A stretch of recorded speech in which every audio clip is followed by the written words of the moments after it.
still with. We're trying to be a little cautious with the shoulder blade.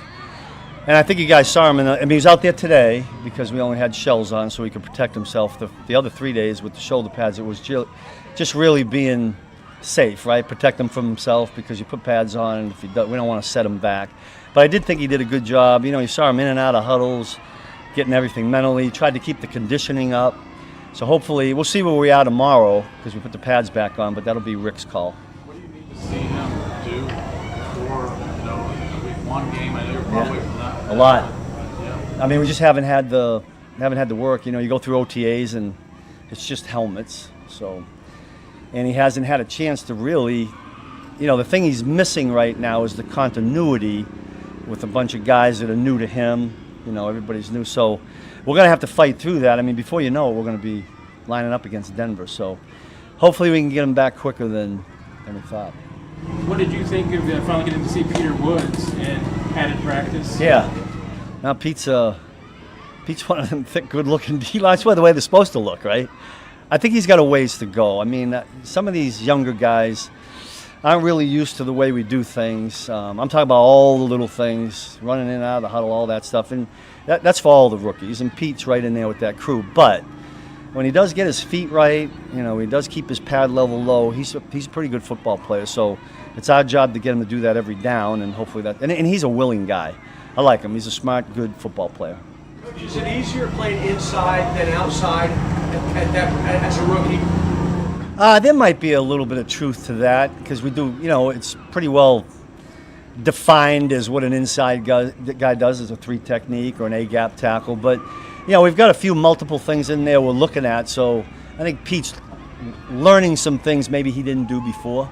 And we'd like to find out what he can do. I mean, I believe in having as many versatile players as we can. So he'll get thrown in that same category. Steve, you'll be able to have 30 consecutive days of padded practices in a row. Were you able to learn about this defense for the first time? Yeah, I wasn't real happy with I think it was the second day we had a lot of downs that were 3rd and 1.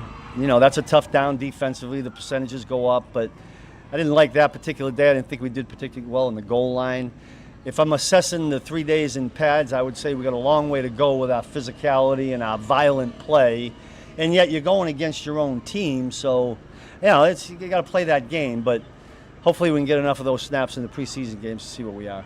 We're going to go last 3. We'll start with Steve. Steve, I asked Aloha Gilman about the BB room and getting adjusted. He said those guys are more quiet than he's normally used to. Shamari kind of seconded it and said that he was, that's kind of their personalities. Are you used to these guys being so quiet? Well, I'm used to Shamari because I've been with him for a while, so I know that's him. And I don't think we don't want guys to get out of character. We had, B. Cook was loud and Trent would chirp in there, and we had other guys, Josh Williams, and they were together for a while. They were comfortable. It's going to take a little while before this group gets comfortable together, hopefully sooner rather than later. But I don't know if the nature of who they are is going to change, the personalities. But, we got other guys. There are guys in the linebacker room and D-line, and I think Alohi will be that kind of guy. He's still learning the defense too. A guy that did show some emotion was Tyrann Mathieu. He was walking around here a little bit. What's like Honey Badger. Yeah. Well, that hasn't changed, right? Right. Yeah, no, it was great to have him out here. I think he's got to take off today, but I said he better get his butt back here. I like it when he's around. He brought back some of the old sayings he used to have when he was playing. He just reminded me of those years that I had him together. It was fun. Steve, how much of this camp are you looking in terms of Chris imparting wisdom on the rest of the guys on the D-line, and how much of that is different than maybe previous years, given how many young guys you do have on the defense? Yeah, I don't know if Chris's role in that will change too much. I mean, he's more of an example leader. He's not a rah-rah. He's not. Now, I do know off to the side he's in those D-line meeting rooms talking with the young guys, trying to, the so-called wisdom you're talking about, Nate. But I think guys just got to get in their own world right now and, get that tunnel vision and the job that they have to do, Chris included, and just see how this thing pieces together. Coach Andy mentioned Felix getting more reps because Ashton's down and everything. He's one of those guys that maybe has some versatility. Where is he now compared to maybe what you thought he could be when he came in? I think he's had a really good camp. I think he's fought these injuries. You guys know, you guys have been here. He's fought these injuries all the way through. Even when he was playing, I think he was hampered by you know, you'd have to ask him, but you know, when I have my brief conversations, it feels like he's the healthiest he's been. He's been in the system now for the 4th year, so he should know it. I think he's had some pretty effective, productive plays. I'm hoping that continues. And, you know, listen, the blessing, Ashton, we need him out there too, but the blessing in disguise for Felix is he gets more reps, so hopefully it keeps being positive. You good? Yeah, thanks.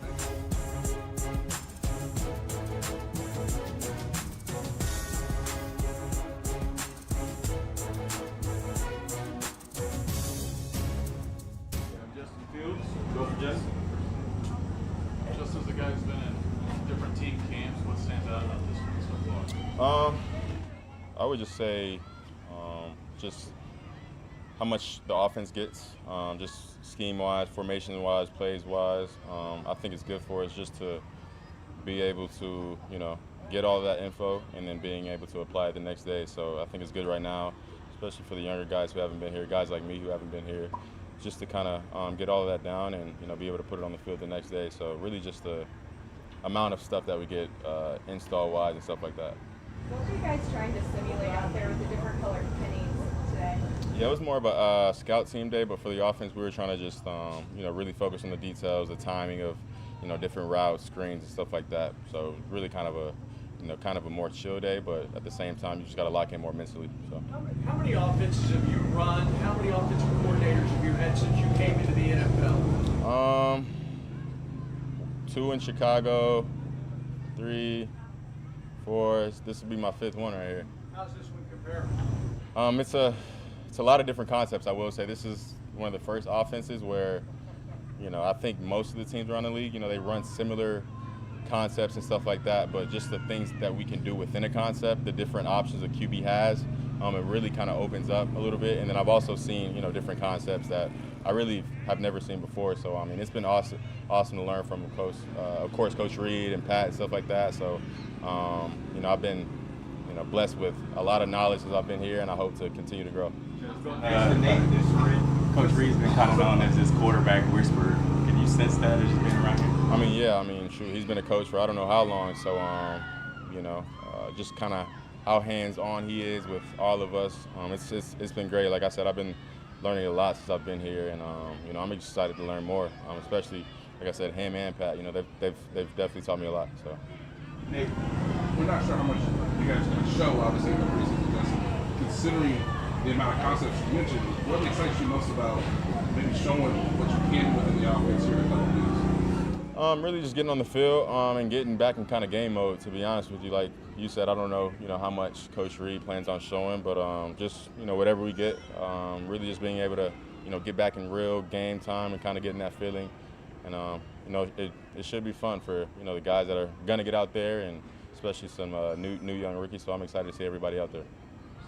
Continuity with the receivers, how long, you know, where is your comfort level? I mean, you mentioned like kind of whatever it stops. Do you feel it's starting to come together, and when do you feel like you guys are, you know, have that link where you know where they're going, but you know where you're looking for them to go? Yeah, I mean, I definitely feel like it's gotten better, especially since OTA. You know, OTA is the first time you're really throwing to them, but you know, the more we work with them each day, especially me and us. I know Pat probably has a good fit with all of them, but you know, the more reps I get with them, you know, the more you can kind of see their tempo, their breaks out of routes and stuff like that. So it's been kind of good getting those reps and stuff like that. We'll go last through Sam, Matt, and Pete. Justin, you mentioned a couple times Patrick just helping you with the offense in particular. In what ways does he do that? I mean, just anything, to be honest with you. Any question that I have. Like I said, I mean, he's been in this offense for, 10 years now, so he knows every little detail of it. But, you know, just the different little details in each concept, like I said, it's a little bit different to where I've been from. But, you know, any questions that popped up, he's explained it to me perfectly. So it's been, you know, great, like I said, just learning from him, kind of him showing me the ropes and, you know, the different options we can do within each play. So. How do you, I mean, quarterbacks aren't one size fits all. How do you feel like the coaching staff and everything like that has tried to adapt at least certain elements that fits your particular skill set? I think right now, you know, we're trying a lot of stuff, and then once it gets to that game point time, you know, Coach Reed, he'll probably sit down with me and see what I like best, and you know, I doubt he won't call a play that I'm not comfortable with. But right now, I'm just trying to, expand my horizon, like do things that I've never done before, especially just the amount of concepts, the amount of actions, the amount of, just stuff we have within the offense. So I'm just trying to, practice on that and really kind of emulate Pat out there and, just kind of continue to grow within myself and within my game. So, yeah. Coach usually also, pushes quarterbacks in camp to see what they can get away with, especially from the throwing standpoint. Do you get that from him as well? Nah, for sure. I mean, he's not, he doesn't want us to, of course, it's always good taking completions as a quarterback, but kind of like you said, you got to see what throws you can make, see what receivers can make certain plays. So there's going to be a point in time or points in time to where you got to, just throw the ball up and see what that particular receiver can do. And, it's been a good, really doing that. And, a good time right now is to, throw those balls up or whatever, just to see what those guys can do. So, yeah. Just similar question. We've seen you kind of do a bunch of QB keeper stuff. I guess how do you feel like? What do you mean, like runs or passes stuff? Okay. How do you feel like Andy has leaned into some of that part of your game, just considering you're so good at that? I feel like we only put in a couple of them, but of course I'm used to it. I mean, I've been doing it my whole career, so pretty comfortable with all of it. So, yeah. Thank you guys, y'all.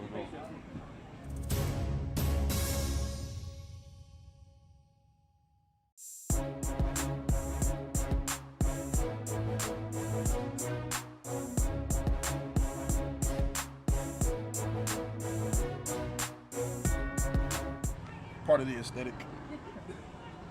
Go for Peter. How did it feel to finally get the pads on in NFL practice and go at it with the guys? Yeah, it was very relieving. I was very excited to be able to, get the pads on and actually play real football for the first time in almost a year. So it was fun. What were the first lessons you've learned from this experience? Maybe positive or negative. Things like, oh wait, I need to work on this, or hey, wait, this is working pretty well. I'm just always just kind of trying to find ways to get better, just being very critical of myself. So I'd say I learned a lot. How important the little details are, footwork, hand placement, just the little things in this league, can get you beat. It's not always about, raw strength, power, potential, and things of that nature. So, just really honing in on the little details is something that I think I've learned. One-on-one drills, what have you learned about some of these interior linemen that you're going up against? Everybody has their thing. Very, very talented players. I've been getting better each and every day, learning things about my teammates as well as them learning things about me, so that we can, go back and watch the tape together and figure out, okay, like, how'd you beat me here? How'd you beat me here? Just trying to figure out ways to get better from it all. That's the whole point of the drill. So. Peter, we saw you off to the side with Chris a couple days ago. Just what do you value most about having that one-on-one time with him, maybe after practice? I value it a lot. In my opinion, that's a future Hall of Famer that I have an opportunity to be able to get to learn from and play beside and play with. So every opportunity that we've been given to, have one-on-one time together, talk through things and, bounce knowledge off each other. He's been super willing and, almost even initiating for that to happen. So, I'm very appreciative of him and who he's been in this process for me, moving forward. As a follow-up to that, what about Creed and Trey? Do they ever pull you aside and, say, hey, you do this, it makes it harder for me? Are they giving you any pointers, or is there a little too much rivalry here offensively? No. Probably every day, we talk in the locker room, just about, same thing I was just saying about the one-on-ones. How'd you beat me here? What did you see? Was my footstep that I moved my post foot? Just football talk, stuff that, is important for a defensive lineman to know about an offensive lineman. So at the end of the day, we can all be successful. We all got the same common goal. So, Trey being the best version of himself is best for me, and likewise. What's it like working with Coach Cullen? Oh yeah, I love Coach Cullen. He brings the energy each and every day. Some days, we in camp. Some days, some guys not gonna have it. He got it every day. You know what I'm saying? So, I'm very appreciative of him and what he brings to the table. The knowledge and the wisdom that he brings. He knows a lot about this game. 30 plus years in. So yeah, I'm very appreciative of Coach Cullen. Like you've been bringing it every day to camp. Do you still feel like you have something to prove, given that you kind of slid maybe a little bit in the draft? Yeah, every day. I wouldn't attribute it to the draft, but that's just who I am. As a person, just always kind of got a chip on my shoulder, always trying to like I said, just be very critical of myself. Every day I come out here, and I'm never really satisfied with how my day ends, you know, and that just helps me be better the next day. Peter Spags' playbook has been known to be pretty tough. Where are you with like picking up concepts and things like that? Oh yeah, I think I'm good. I generally pick up stuff like that pretty easily, you know, like on the defense and stuff like that. So it hasn't really been a problem. How much fun have you had putting on the pads the last 4 days? I've had a lot of fun. I mean, that's what football is about. So you know, I'm in there and we hitting, and it just feels good. You know, that's why I play the game, so I can be physical, be violent. Let's go, Pete, and Nick, and then Nate. This is an off the field question. Our Mason mentioned that you're a very good singer. I guess, Yeah. Can you just tell us a little bit about how you developed that? I don't really know if it was like a developmental thing. It's just something that I kind of grew up in. You know, a lot of my family members are singers and kind of up and coming in the music industry. My brother and my sister and my dad kind of cultivated that in us, you know, kind of growing up. And so it's just something that I've always had and been able to use. I don't know about saying too. You know what I'm saying? Like he probably caught me hitting a note or two, but you know what I'm saying? I don't think I sang to him, but he'll definitely like cut the radio down and be like, "Hold on, do that again." So it's good. It's fun and games. Yeah, Peter, since you've been able to have pads on for 3 days, has there kind of been like a favorite moment for you since a bit of the contact again? Favorite moment? I'm not sure there's been a favorite moment. Just every day, you know, just taking it day by day for real. For every moment that I get to hit somebody is a good moment. I'm a defensive lineman. I mean, I hit somebody every play, so I'd be pretty happy generally. Okay, Matt, and then Nate. Go ahead. Hey, Peter, there's a lot of talk about the fact that Clemson asked you to do a lot of things last year maybe you hadn't done before, playing a little bit heavier weight. When you look at it now, I mean, how does where you feel now, maybe physically wise, weight wise, and what you're being asked to do, maybe compare more to 2 years ago at Clemson? I think, you know, it's just kind of dependent on, you know, what Spags kind of sees for me, and you know, how he wants me to fit into the defense. I think that I'm able to do, you know, everything that I could do 2 years ago. It's just about how much they want to put on my plate. You know, like I said, I think I do pretty well, you know, with the install and stuff like that. But, you know, right now I'm just willing and ready to do whatever my coach, you want me to kick the ball, I'm ready. I probably won't make it, but I'll do it. So. Peter, there's so many new experiences when you are an NFL rookie. One of those is the financial aspect. Have you thought about what you want to do with like your first paycheck, or have you done something already that you maybe envisioned when you wanted to become an NFL player? No, I'm just kind of letting my money make money right now. You know, I've had a pretty blessed college situation. You know, a lot of guys coming in. This is kind of a different landscape. So it allows me to just kind of be disciplined in that area and just not really worry about it for real. So. Is that like one thing you want to purchase? No, I wouldn't say there is. Thanks, everybody. Thank y'all. Appreciate it. Yeah.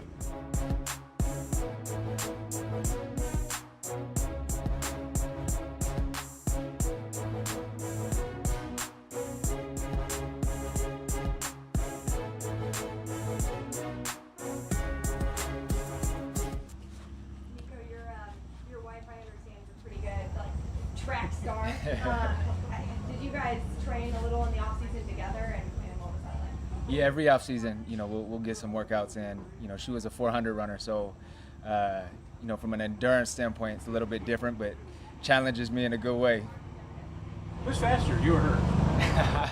I get that question a lot, but I'd say in the sprints I got her for sure. But anything over 200 meters, 300 meters, she might get me.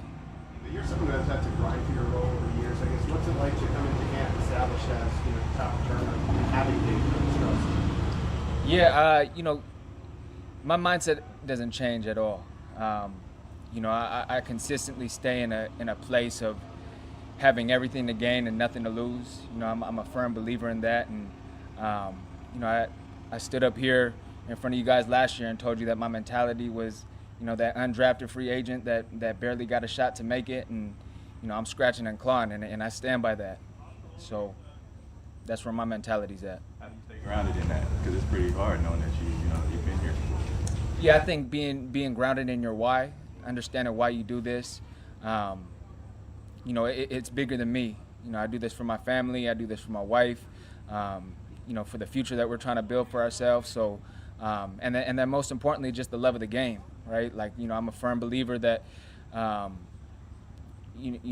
be in this business, you got to love it. You got to love the grind. You got to love the process of it. And, I just really enjoy every moment of this journey. Where are you trying to push yourself most in that grind, maybe this year, Nikko, compared to previous years? Yeah, I don't think there's one particular place. I think it's obviously expanding to try to get a bigger role on the team, getting some more reps on offense, becoming more of a factor in that scenario. And then most importantly, my role as a returner, just being the best returner that I could possibly be. And the goal is to be the best in the NFL. So that's where I'm at. Nikko, you mentioned your wife. Congrats on getting married in the offseason. Just curious, did you do anything different this offseason preparing for camp? When you've already been here, you've experienced this, you know what to expect, but do you change anything in the offseason to prepare? A little bit. I would say it's knowing where to step on the gas in certain points of the offseason and knowing when to take a step back and recover and recharge and even mentally recharge. This being here in St. Joe's and training camp in the NFL and the brunt of the season, it takes such a big toll, right? Mentally, you've got to be able to withstand the length of the season. And so I think I did a good job this year of again, keeping my foot on the gas where it needed to be and then also recharging when I needed to. Okay, last few. You always had a pretty good pulse on just where the locker room is. What did you notice just about the way the guys came back to camp this year? Obviously, knowing that last year didn't go the way you wanted it to. Yeah, well, I think it starts from the top down. I think some of the changes that we made on the coaching staff has just been a phenomenal addition. Coach EB, Coach O'Shea in the receiver room, just really taking on a mature leadership coaching role. And, again, they've got their foot on the gas, every day, whether it's in the meeting room, whether it's on the field, every detail matters. And as a detail-oriented guy, I appreciate that and really respect that. And so, like I said, it starts from the top down, and that's the energy that you guys are seeing, on the field, even on a day like a 10-10-10. You still feel EB's presence even when he's not out here? Absolutely. And if it's not EB that's saying it, it's the coaching staff that's reiterating his, the stuff that he's saying. Okay, last one. Nikko, you've been around long enough that you're the veteran of this group of returners. Do you have a mentorship role that you play with a lot of these guys? Do they come with you with questions and about your experiences? Definitely. And I share where I can, and again, I feel like I'm still learning myself, right? Just this past year, obviously it wasn't the results and the production that we wanted from a special team standpoint, and so definitely offering advice where I feel like I can help out and provide value. But then again, myself just constantly being a student of the game and constantly learning and evolving with the different changes. What's it like working for Chad O'Shea too? Man, I really enjoy playing for him. It's nice to have that just a mature coach presence in the room, and he's hard on you, but he's also the type of coach that's going to pick you up and give you your flowers where they're deserved. So I really got a lot of respect for him, and again, just love being coached by him. Okay, thanks, Nikko. Thanks, guys. Thank you guys.